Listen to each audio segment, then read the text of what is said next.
This is problem 1354, page 829. The elevator E has a counterweight of 6,000 pounds when fully loaded and is connected as shown to a counterweight W of 2,200 pounds. Determine the power in horsepower delivered by the motor A, when the elevator is moving down at a constant speed of a foot per second, and B, when it has an upward velocity of 1 foot per second and is decelerating at 0.18 feet per second squared.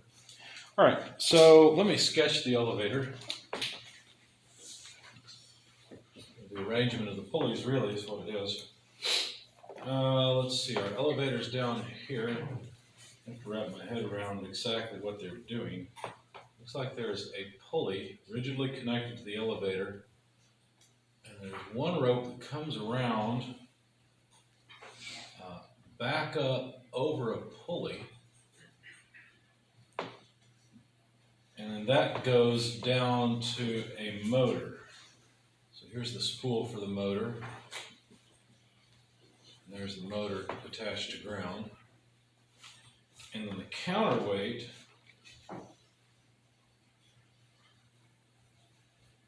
something like this.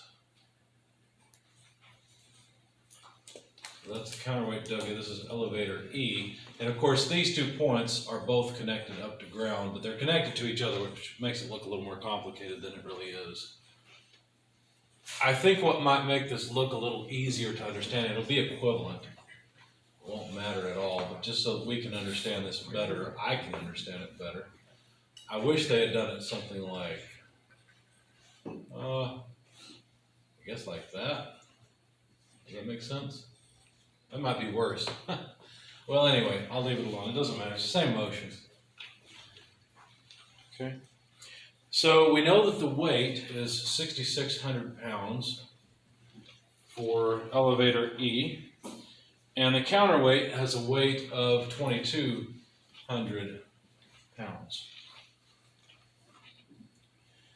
And we want to know the power when A, we've got elevator moving downward at 1 foot per second, and B, when the elevator is moving upward at 1 foot per second, but has an acceleration of 0.18 foot per second squared, and of course if it's moving upward it's decelerating, so that's in the downward direction. Okay. All right. Now if we look at the motion of E and the counterweight, it's pretty easy to see that as E is moving up, W is moving down, right? Forget everything else, just concentrate on forget this pulley even. It has nothing to do with how E and W move together. As E moves down, W moves up. That's pretty easy to see. Now, as far as the rope configuration goes for the motor, let's see. It looks like a 2-to-1 ratio to me. I believe that this pulley is just changing the direction of motion. We could go through and write down a rope equation if you wanted to, but I'm sure that what would happen is we notice there are 2 tensions pulling up on the elevator, and so essentially the acceleration of a point here, or even the velocity. Let's give this a name. Let's call this A. The velocity of point A would be twice the velocity of the elevator, ignoring the direction, right? Because obviously as A moves down, E moves up. So if A moves down 2 feet, that's going to give us remove 1 foot from each side. The elevator moves up by 1 foot. Okay. Now what the motor sees, the power required by the motor, would be the tension in this rope multiplied by the velocity of point A. So if the elevator is moving up at 1 foot per second, or down at 1 foot per second, then the power requirement, well, now wait a second, if it's moving down, it seems to me that we'd be getting power out of it, right? Because the elevator would move down on its own if we just let it go, right? But I think there's a little more to it than this because we've got the counterweight. So really the effective weight of the elevator is just 4,400 pounds. See that? Because we've got we're counterbalancing 2,200 pounds. Now we have to be careful. If we were accelerating, if the elevator were accelerating, we couldn't simplify part A so far. That's what I'm doing. Because if we're moving at a constant rate and there's no acceleration, then it's pretty easy to see that the tension, let's make a free body diagram, is the weight of E, and essentially we have the weight of the counterweight here. Bad terminology, I guess. Well, this is just 6,600 pounds. If I could write 6,600. And this is just 2,200 pounds. And so how much would each tension be? Well, summing forces in the y direction would give us 0, wouldn't it? Because there's no acceleration. So we'd simply have 2 times the tension plus 2,200 minus 6,600 equals 0. And so basically 2t equals 4,400, and these are pounds. So the tension in the ropes is just 2,200 pounds. So there's our tension. And we know the velocity because think about it, like I said, the velocity of point A is twice the velocity of point E. So the power, the effective power, would be the tension, 2,200 pounds, multiplied by, well, let's see. If the elevator is moving at a foot per second, that means point A is moving at 2 feet per second. And of course, we usually don't like foot-pounds force per second for power, although they are valid unit of power. We like horsepower. How many horsepower is there, or how many foot per second squared? Let's try speaking slower. How many pounds force feet per second are there in a horsepower? Remember? It is 550. There are 550. So for 1 horsepower, there's 550 foot-pounds force per second. So all I need to do is take 4,400 divided by 550. What do we get? That'll be the horsepower. Let's think about it a little more deeply here in a moment. 8. How much is it? 8. Just 8? What does that mean? Well, remember the elevator is moving down, the counterweight's moving up, but effectively we have a weight dropping. We could backdrive it, well, elevators actually can't be back driven. I don't know if you know that. Most of them are driven, in fact all the ones I know of are driven off of a worm gear set. And the worm gear set is designed so that it can't be back driven. It's just one more way that the elevator can be prevented from falling. Did you ever see the Mythbusters episode where they had to defeat all the safeties so they could make the elevator drop? Yeah, it was interesting how many they had to defeat. Anyway, so this power, this is not really, we have to be careful because really power is a dot product of 2 vectors, right? Because there's tension. Well, what do we mean? Well, if we consider point A, there's tension, let's see, in the elevator's moving down. Yeah, so there's tension in that direction. I'm trying to come up with the velocity in the opposite direction. I know that the power is not a positive requirement, right? We'd be getting power out of this, not putting power in. So when they say the elevator has this way, determine the power in horsepower delivered by the motor, well, there would be power delivered to the motor in this case. Okay. Wouldn't, the only thing confuses me is that this isn't the same that the motor's delivering 8 horsepower to keep it from accelerating downwards? No. This would be, think about it this way. You could do all of this with just a brake, right? Imagine you're standing here holding on to this. It's a bad drawing of a person, but there you go. Okay, you're holding on to this rope. Okay, or maybe you just tie the rope down to the wall, right? It would just sit still. On the other hand, if that rope, if you grabbed a hold of it with your hand and that rope started slipping, are you having to put power into it? No. You're going to have a rope burn on your hand. It's going to do a lot of work on your hand for time. You're not going to have much of a hand left unless you let go, right? So the direction of power flow is from here over here, right? We don't have to put power into this to make the elevator drop. Does that make sense? So this is the power, this is the rate at which we could get work out of the elevator to do something else if we wanted to. Okay. What I would like to do is keep the motor hooked up and use it as a generator.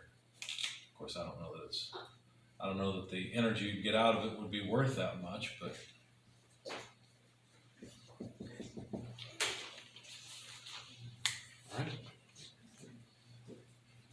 All right, so that's the first part's easy. No big deal. We can get 8 horsepower. If we want to raise the elevator, now we're putting work into the elevator. That's going to require power. Now, if we were raising the elevator at 1 foot per second, how much power would be required? Let's just talk about the case without any acceleration. We won't do the math. Without the acceleration, how much power would be required to raise the elevator at 1 foot per second? 8 horsepower. So that's simple, right? Since the elevator is decelerating, what does that mean? The elevator is decelerating. What that means is that the tension being provided by this cable is less than what's necessary to keep offsetting the 4,400 pounds, right? We've got a 4,400 pound imbalance where the elevator wants to drop, but we're not letting it because of tension of the cable. So apparently the motor is not driving hard enough to generate 2,200 pounds of force in the cable. And therefore, you know what? I may have made a mistake. Yes, I made a mistake. Does anybody see my mistake? If I'm going to talk about power at this point, I should have used the tension of the rope, not 2 times. I used 2 times the tension. No. No, I didn't. I used 2 feet per second instead of 1. That's what I did wrong. Goodness. It's an even worse mistake than I thought. So let's try 2,200 over 55, or 550 for 4 horsepower. There we go. Silly mistake. Anyway, so if the ropes are not, or the cable is not at 2,200 pounds, well then the power that the motor's putting into it is not going to be 4 horsepower. It's going to be less. So the elevator is going to start slowing down, right? In fact, we know the acceleration. Why did they tell us the acceleration? It's so that we can calculate the actual tension of the rope. So let's go back to our free body diagram. And now instead of the sum of forces coming out to 0, now we're back in statics class, or back in the dynamics class. So the sum of the forces in the vertical direction equals, well, let's see, this is the elevator free body diagram. So minus the weight of the elevator plus the weight of the counterweight plus 2 times tension equals mass times acceleration of the elevator. But what am I missing here? I'm missing something really important.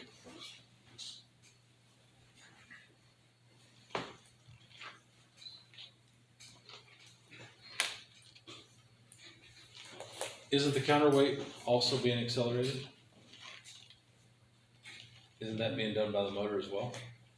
Somehow that's got to appear in our equation. So I'm wondering what I've done wrong here. What have I missed? I'm not sure. Let's try something. Let's set up a force balance for the counterweight as well. So we've got tension there. It's the same rope, so tension's the same throughout, and the weight of the counterweight. If we sum forces in the vertical direction on this, we'll get the tension minus the weight of the counterweight equals the mass of the counterweight times the acceleration of the counterweight. Now the acceleration, how is the acceleration of the counterweight and the elevator related to one another? Directly, right? They're equal in magnitude, opposite in direction. So I have to be careful here. What am I missing? What have I not drawn that I should have been drawing all along besides the free body diagram? The free body diagram tells me what this side, but you're right. I need the kinetic diagram too, right? Let's be very careful here. The kinetic diagram, since I'm going to take a positive y in this direction, the kinetic diagram would have mass times acceleration of mass of counterweight times acceleration of counterweight, right? I should probably also draw a kinetic diagram for the elevator. So here's the pulley that's rigidly connected to the elevator, so that's good enough. And this will be my kinetic diagram for the elevator. And it looks like this: mass of elevator times acceleration of elevator. Okay. The reason the kinetic diagram is beneficial is mainly because you always draw the dynamic force in the positive coordinate direction.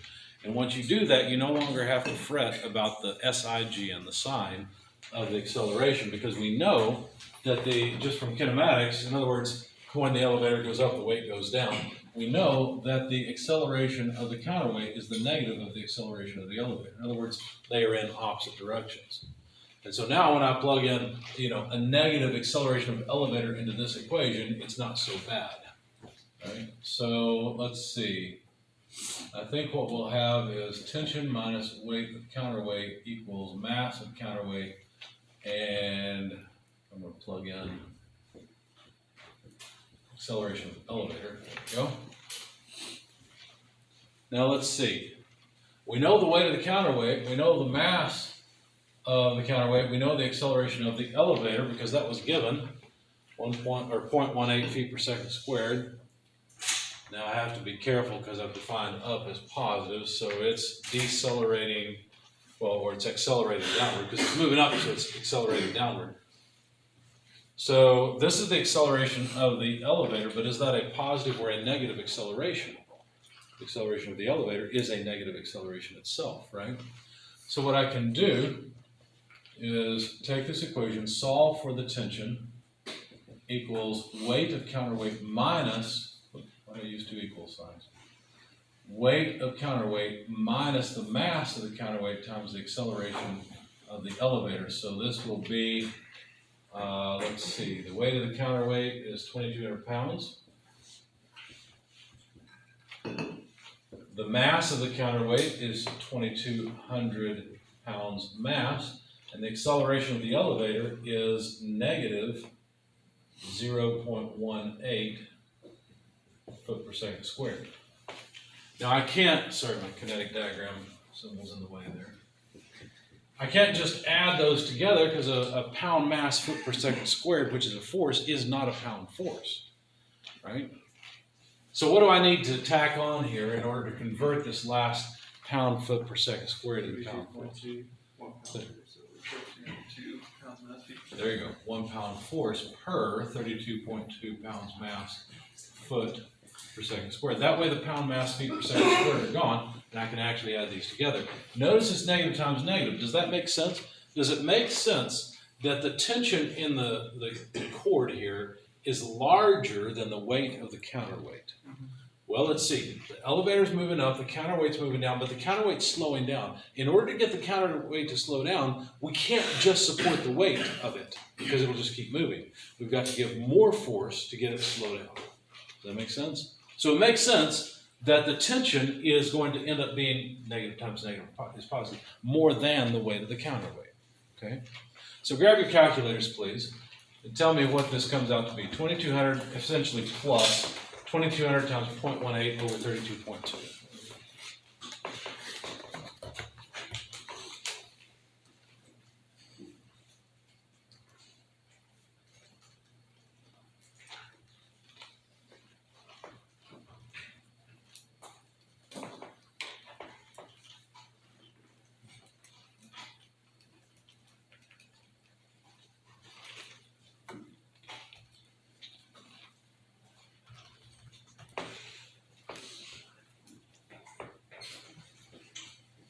I got 2,595. 2,595 pounds force. Everybody agree with that? No, I don't agree with that. Don't? You don't? Okay, what's I the got right? 2212.3. 2212. Okay. All I care about is that it's more than the weight of the elevator. That's all I really care about. Now, I've almost confused myself here. Does anybody see what I've almost confused myself with? I've used the symbol T for the tension in this rope and that one. There's two different tensions going on here. This tension was the tension in the rope connecting the counterweight to the elevator. So let's call this T1. Make a note that's T1, and let's call this other one T2. This is T2 over here. Okay? Now, how much force is being pulled up here? Is it equal to the counterweight? No. Now this is T1, whereas these are T2. You see the difference? Okay, so now this makes a little more sense because it's not just the weight of the counterweight, it's T1 here. Okay? I was looking at the equation thinking, oh, I've got no unknowns, what's going on? Well, I confused the tensions, that's what happened. So now the question really that I want to answer is what is T2? Because it's the tension in this other rope that will determine the motor power. So I want to solve for T2. I'll write mass acceleration of elevator from this term minus T1, moving this to the other side, plus the weight of the elevator, moving the weight to the other side, all divided by 2. So don't forget there's a 2 multiplier on the T2. Okay. Get some space. Let's just erase this part. Bless you. I'll come down here. So the tension in the rope connected to the motor would be the mass. Now I should have been more careful here. This should be mass of the elevator. So 6,600 pounds mass times the but the acceleration of the elevator is still a negative thing, right? So negative 0.18 meters per second squared minus T1. Well, T1 we just calculated, 2212.3 pounds. Okay, plus the weight of the elevator, 6,600 pounds, all divided by 2. Of course, we're going to have to tack in a conversion factor. A pound is 32.2 pounds mass foot per second squared.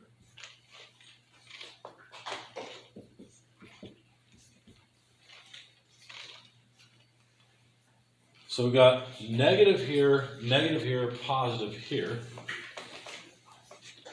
and all divided by 2. So what do we get for the tension in the rope?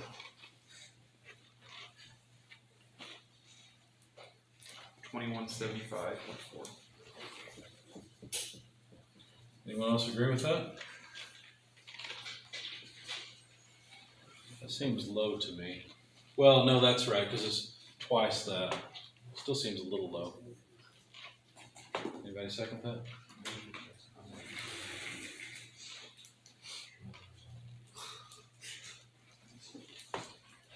It may be okay.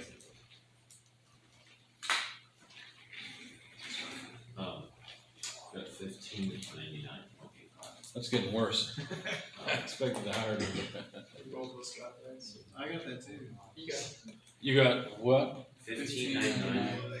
I guess 1600 essentially. You're gonna make me calculate it, aren't you? All right, I'll give it a shot.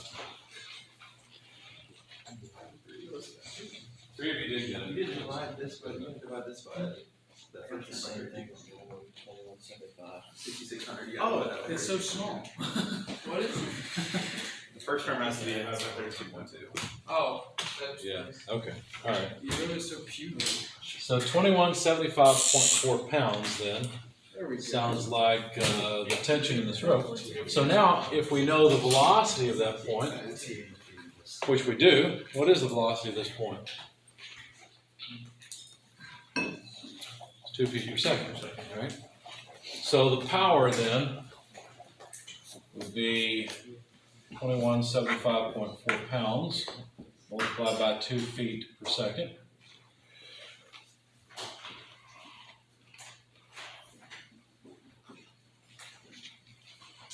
Question myself on the 8 horsepower now. It was It was 8. Yeah, I was gonna. Yeah, I was gonna say it was something 8. again, but it's 8. Yeah. Because I used the tension in the rope, which was 2,200 It's pounds. 2, Yeah, that is right. Yeah, it was 8 horsepower. Anyway, so then if we convert this to horsepower, 1 horsepower per 550 foot-pounds force per second, then we should get the power requirement for the motor. And it should be less than 8 horsepower, which makes sense because we got a number less than 2,200 here.